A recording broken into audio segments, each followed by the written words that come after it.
Another way to describe relative standing is with a percentile. We used specific percentiles when we were doing our box plot.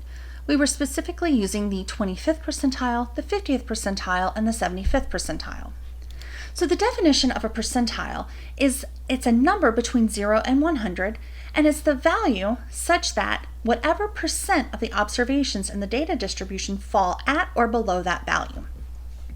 Another way of thinking about this is if you knew that 95% of all test scores are at or below 650, that means 5% are above 650, but we would call 650 the 95th percentile for that data set.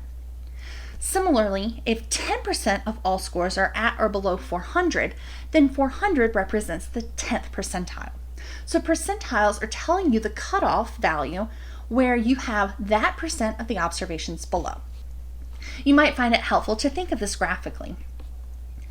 With percentiles, the shaded region below whatever value you've indicated is going to have the area equal to that percent of the total amount. Here, we often talk about percentiles when we are measuring growth of children. The National Center for Health Statistics has the following summary values for head circumference at birth for boys. We have the 5th, 10th, 25th, 50th, 75th, 90th, and 95th percentiles. We have the corresponding head circumference for each of those percentiles. So what that means is since the 50th percentile is 35.8, we know that 50% of the boys born have a head circumference at 35.8 or less. We also can describe 50% of the babies having 35.8 circumference or higher. We can do a similar thing there at the 10th percentile.